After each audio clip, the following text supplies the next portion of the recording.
This airplane is one of the luxury class of airplanes, we might call it. There are other choices in the community. There are some prices that go way down low. This just doesn't happen to be one of them. Call it your Mercedes of light sport aircraft, if you will.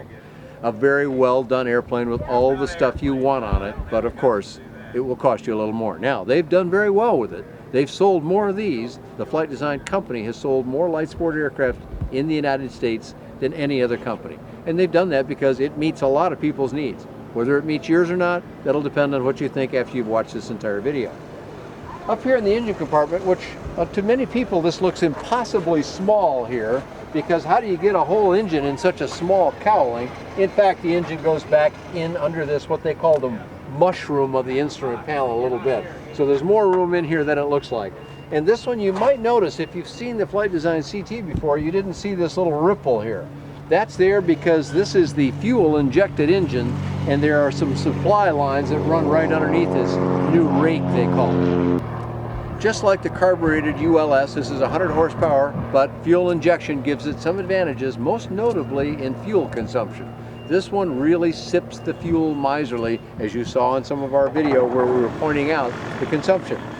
Powering it up front is the what we would say is new form. It's Neu form is the proper pronunciation of it. All composite propeller, 3-blade, spinner up front, steerable nose wheel. But this aircraft does not have differential braking, so it uses a central brake that grabs both wheels at the same time. The steering is tight enough to maneuver easily. Coming around here to the side, our fuel inspection port here just to check your fuel and whatnot. The cowl, of course, comes off pretty easily, just like they did on some of the other light sports that we've looked at. But that allows you to do your pre-flight inspection quite well. Then this airplane has got some kind of a remarkable feature to it in the sense that it has these immense wide glass windows.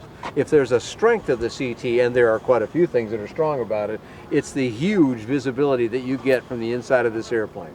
You can see everywhere pretty well.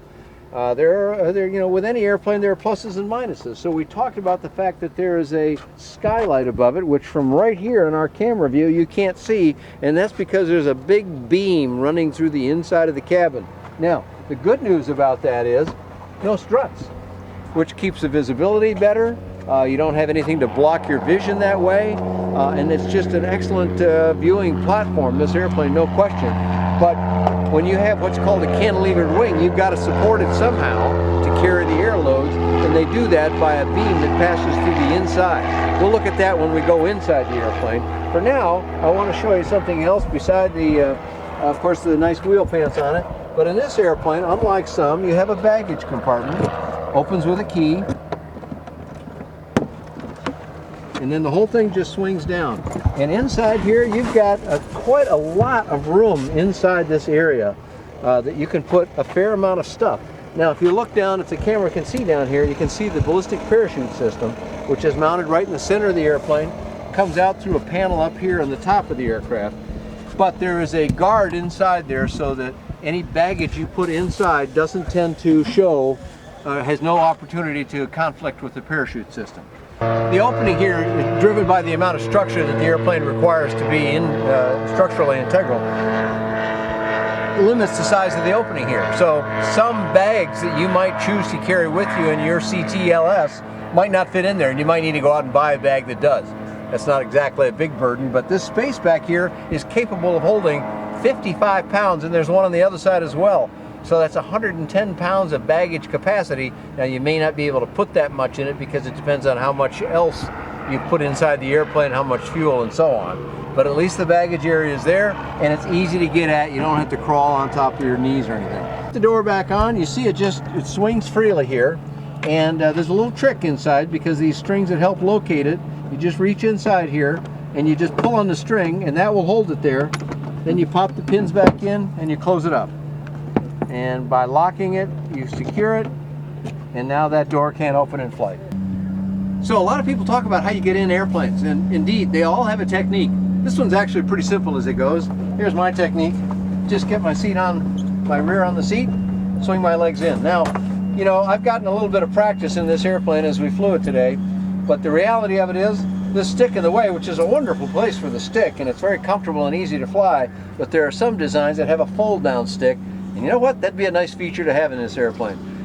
Any airplane, no matter how good it is, you can always have a wish list for things that may not be on that airplane. That's one thing I might like. And that could be done quite well, and there's some other designs that have it. On the plus side are the seats in this airplane.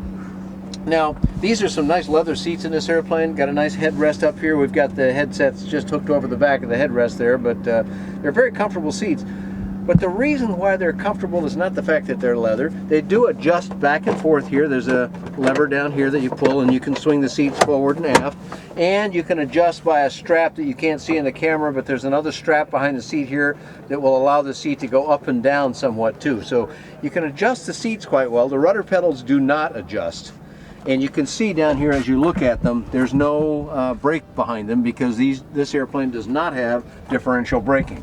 Here's the brake right here. It's a single hand brake lever. Grabs both wheels at once. But some of the best reasons why I like these seats when I flew in them is this little squeeze bulb here, which has two releases on it. There is a air bladder in the seat cushion. There's an air bladder in the seat back, and you can adjust them separately so that you can have the right kind of lumbar support and the right kind of seat support that you want, and you can raise and lower the seat slightly by that function, which makes it a very comfortable airplane to be in for a long time. Some of the best things I have to say about the CTLS is the seats. They're really nice seats. So one more point about entry that I forgot when I first got in the airplane, and I'm demonstrating here with my leg. I've got my leg almost extended and I'm swinging it in and out of the airplane, and if you'll pull back with the camera, you'll see over here how far forward that door goes. That means you don't have to pull your legs like this to get in the airplane. That's another nice thing I like about it. And I've taken up some people that are a little older than I, and they get in and out of the airplane quite handily. However, some do need a step down there on the ground because it's a little bit higher, and depending on your body height, you might want to get up. And the only downside of that is some people are tempted to put their foot on the wheel pant in order to help themselves in. That's not a good thing. You don't step on the wheel pants of this or any light sport aircraft that I'm aware of. There's another thing I want to mention right here because it's kind of a presence in the cabin. Now, in my height and where I've got the seat, and I normally have the seat about where it is now in this airplane when I'm getting the chance to fly it, it does adjust fore and aft, and that changes the position a little bit, but you can see I can lean forward in here easily. Now, I'm about 5'10". If I was 6'3" and had the seat in the same place, when I lean forward, I'm going to run into this big beam up here. What this is the structure for the cantilevered wing. You don't have struts on this wing. You don't have that blocking your view. You do have to have this then. There's no way around it. It just has to be there in this kind of airplane. For me, it doesn't bother me at all. And for a lot of people, it won't. But if you're an exceptionally tall person, sit in the airplane before you buy it and make sure it's going to fit. Since the seats do adjust quite a bit, it might still work for you. It's one of those things you got to check. But let's talk about visibility in this airplane. I'm going to bring the window down here. There's another little handle back here, which I guess your camera can see me do this.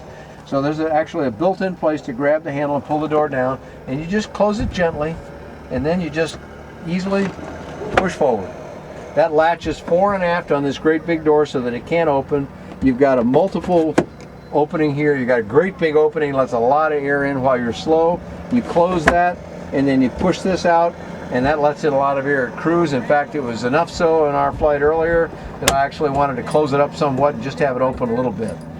There is also cabin heat, which is activated by this knob right here, and it does shoot cabin heat air up the windscreen as well, so that it would defrost any moisture that might have collected up there. It makes the cabin quite warm.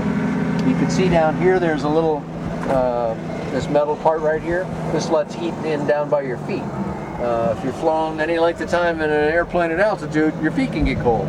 Well, the flight design engineers took that into consideration. An exceptionally well executed airplane, even with fancy features like you'd expect on a luxury aircraft of these adjustable, multi-adjustable wind shades that are smoked glass or smoked plastic. It's all over. It's done very nicely. From your camera angle, you can see here you've got fuel information on these nice digital instruments, but you've also got an actual physical. Here's a piece of fuel tubing right here with a marker here that shows you about where you are, so you don't have any doubt about how much gas you've got. There's one of these on each side. You can see it very readily. This big handle up front here, which some folks use to hang their headsets, by the way, because this is another place where you can hang them. keeps them out of the way while you enter. It's not a bad spot. I tend to put them back here for today, but that's just the way it goes. But this big handle up here is part of what secures the two halves of the wing that come in like a sailplane. They butt together like that. And this is part of what pins those together and keeps those wings locked in place. But it does give you a nice grip point to lift yourself up in the seat and so forth. So some people use them that way, some people use them for headsets. Just a feature of the airplane. So we let enough air into the cabin. That was nice. Let me show you now another feature. Go out here, pull the door closed again. Secure it again with one latch movement. Look at the size of the window here. First of all, it's just a giant big window, and it's bowed out just enough that I can look down. I can see most of the wheel pant, and therefore I can look down, not quite underneath me, but excellent downward visibility. Out the front, I've got a large visibility, and the windscreen comes all the way back. So if I want to look up here like we do in some airplanes, you can see upward quite well. And as your camera can show here, in addition, behind the main spar is a skylight so I can see up. If I turn to that side in particular, let's say, while I'm seated on this side, I block the view of traffic with the wing. But that's not a problem, because I can just look out the windscreen and see it up there. I've also got these quartering windows that you can see back here, and with those I can, in this airplane, I can turn around and see on my side, I can see the tail as I move it.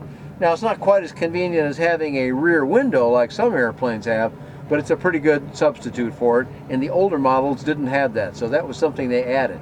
So we showed you the two aft baggage areas that are each accessible with a door on each side that can hold 55 pounds. Obviously, you can't get at that in flight. Need a few things in flight. You got the hat rack back here that can hold 5.5 pounds. Comes with a nice secure netting and 3 hold down points, so stuff stays where you put it. Typical of a luxury aircraft, it comes with these extra features. Underneath the little carpeted foot section here is a stash point inside the airplane, and there's one on both sides. This can actually hold quite a bit of stuff down in here. And if you need just a little bit more, well, there's also some room behind the seats here. You can put some stuff behind the seats. And when you close the door, you've got a little pouch over here on the side that can hold maps or flashlights or pens or other things that you might need. The only thing they seem to have forgotten, where's the cup holders on my luxury light sport aircraft? I guess we'll have to leave something for the engineers to create. So the inside of the airplane, we've showed you now quite a bit. Let's have a look at the panel first of all. This is one of the nicer executed panels I've seen. It's clean, it's orderly, it's buttons nicely in a row, all the circuit breakers over here, but let's just go through the panels here. First of all, 2 of the large Skyview Dynon avionics digital instrument panels. These things show you everything as we showed you in the in-flight section. In the center, flanked by the 2 Dynons, is the Garmin 796, a marvelous instrument that I've really come to love in the airplanes that I've used it in. And also using the Garmin radio. Now, this particular airplane doesn't have the one with all the memory features. I would like to have that, but the Garmin radio functions very well. Below that, all your switches for your avionics and your lighting and so forth, intercom stuff. The flap indicator right down, or flap lever right here with the indicator up above it, battery and generator, ignition switch, instrument lighting, adjustments there. And here's kind of a nice feature on this airplane. I'm going to get the keys in my hand. As you see, I can have the keys in now. I can get them in and out. This is the fuel valve, and if that's in the down position, you're going to notice it when you put your key in here because the handle's right there by it. So now, back to the fuel open position. And we mentioned cabin heat located right here. In addition to the Dynon Skyview showing you all the engine instruments you need, the moving map with all of its information, the whole primary flight display with the synthetic vision, and if you fly near mountains and whatnot, it paints all the mountains and tells you just where the obstacles are. That's if you can't even see outside, you can still see a representation of the actual terrain very nicely. That's terribly reassuring, but arguably nothing more useful. This airplane has been equipped with ADS-B, Automatic Dependent Surveillance Broadcast. But forget the long words. ADS-B is how everybody knows it, and what it tells you are 2 things that are very important, and the beauty of it is they're both free. Now, the hardware costs a few dollars, not that bad, but it does cost some. Once it's installed, you see traffic on the screens and you get weather on the screens. Both are free. When we flew today, it was just a little bit hazy outside, and there was a traffic indication on the screens. It shows you where they are, where they're headed, and whether they're above or below you and how much. And I have often had the experience where I have seen things on the traffic indication before I could physically see them outside. That's a very reassuring quality, and again, it's free. It's part of what your tax dollars are paying for. You might as well install the hardware. What was going to be a very expensive thing on airplanes has now come down so low in price that you can even see those representations on an iPad. So there you can get pretty much all of it. In addition, this airplane is a performer, and it'll run right at the high end of the performance, 120 knots. It'll go that high. Typical cruise is 110, 115 knots this is, so 125, 130 miles an hour, at which it gets phenomenal gas mileage, just very, very good. Almost 30 miles to the gallon at 125 miles an hour. That's a lot better than my car, I'm telling you. One of the ways it gets that is by the flaps. You've got 0, 15, and 30 down. Okay, that's fairly common, but you've also got 6 up. Now, flaps going up is actually called reflexing, and it brings the back end of the flap, or if you will, this way, brings the flaps up a little higher than just level with the rest of the wing. When you do that, the airplane has just a little bit less drag, and it probably adds 2 or 3 knots to the airplane. So it's just a nice feature. That's something that comes off of many airplanes that are made in the European countries, where sailplanes like that kind of hardware. All in all, this is your luxury aircraft with pretty much everything that you want on it. You will have to pay for it, but you get an awful lot. We've told you as much as we think we can tell you about the airplane. To get lots more information, go to FlightDesignUSA.com. That's the U.S. importer, or FlightDesign.com is the manufacturer in Germany.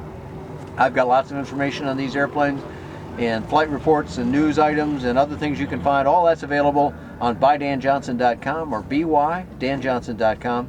Thanks a lot for joining us today.